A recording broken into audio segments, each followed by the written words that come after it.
नहीं मारूंगा, और अपने आप को बड़ा साधु समझ रहे हैं, बड़ा दयालु हूं। भगवान पहले सुन रहे हैं, बोल बेटा जितना बोलना है। ठीक वैसे ही जैसे एक छोटा बच्चा जो होता है ना, जब वो बोलना सीखता है तो कुछ भी बोलता है, उल्टा सीधा जो मन में आता है बोलता जाता है। देखा ना, छोटे छोटे बच्चे बोलना शुरू करते हैं।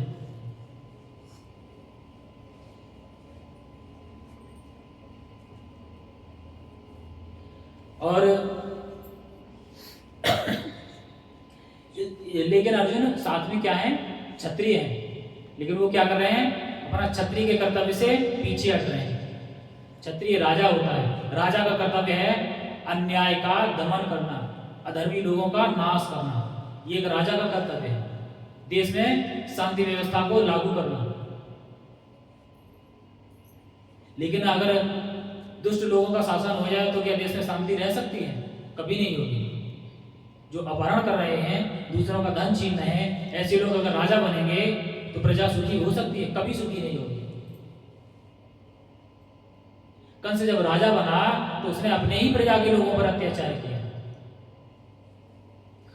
सैनिकों को आदेश दे दिया, जाओ जाकर नंदगांव जितने नवजात बच्चे हैं उन सबकी जाकर हत्या करो।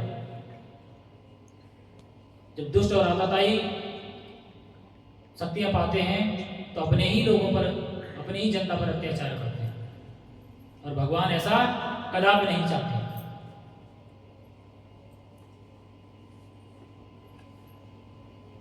अर्जुन साधु बनना चाह रहे हैं कि मैं साधु हूं, दिखा रहे हैं कि बहुत साधु हूं, और मैं ऐसा नहीं करना चाहता हूं, और अपना क्षत्रिय का जो कर्तव्य है उसको नहीं करना चाहते हैं। आगे प्रभुपाद जी कहते हैं, यद्यपि राज्य के प्रशासन के लिए उत्तरदायी व्यक्ति को साधु प्रकृति का होना चाहिए, किंतु उसे कायर नहीं होना चाहिए। मतलब अगर कोई राजा है तो उसे धर्मात्मा होना चाहिए, लेकिन धर्म की आड़ में उसको कायर नहीं बनना चाहिए। जो उसका कर्तव्य है प्रजा की रक्षा करना, तो उस कार्य को अवश्य करना चाहिए, और आताताइयों का वध करना। और आताताई इसमें बताए गए कितने प्रकार के आताताई हैं। ये एक राजा का कर्तव्य, प्रभुपाद बता रहे हैं कि एक राजा का क्या कर्तव्य होना चाहिए।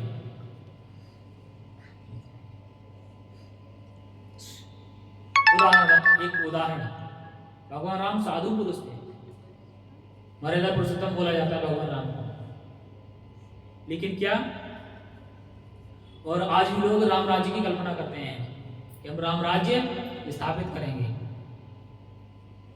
इसका मतलब राम इतने साधु थे, इतने साधु पुरुष थे कि सभी उनके राज्य में रहना चाहते हैं। आज भी उनके राज्य में रहना चाहते हैं, उनके जैसा राज्य चाहते हैं, जैसा कि भगवान राम ने शासन किया था। किंतु उन्होंने कभी भी कायरता का प्रदर्शन नहीं किया। जब युद्ध आवश्यक था तो उन्होंने अपने शस्त्र धारण किए और युद्ध के लिए निकल गए। जैसे आताताई रावण, उसने क्या किया, उनकी पत्नी सीता का अपहरण कर लिया। फिर उन्होंने क्या किया, उसके पूरे खानदान का ही सर्वनाश कर दिया। तो हमें एक आताताई को ऐसे ही सबक सिखाना चाहिए जैसे भगवान राम ने उस दुष्ट को सिखाया था, कि जो भी उसका साथ देने के लिए आया उन सभी को मृत्यु दंड दिया। इसका अर्थ क्या है, भगवद गीता में बताया जा चुका है, अगर बताया जाएगा कि भगवद गीता का ज्ञान भगवान राम को था, इसलिए वो अपने कर्तव्य से विचलित नहीं हुए। क्योंकि जो 6 प्रकार के आताताई हैं उसमें एक आताताई रावण भी था। उनकी पत्नी, एक उदाहरण तो सीधे मिलता है कि उनकी पत्नी का अपहरण करके ले गया, और ऐसे व्यक्ति को मृत्यु दंड तुरंत देना चाहिए। एक राजा होने का ये कर्तव्य होता है, क्षत्रिय होने के लिए ये करना आवश्यक है।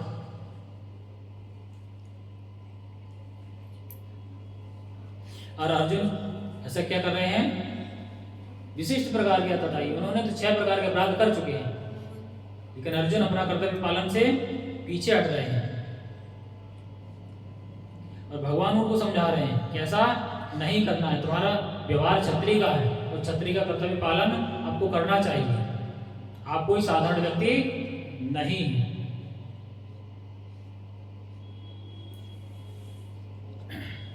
तो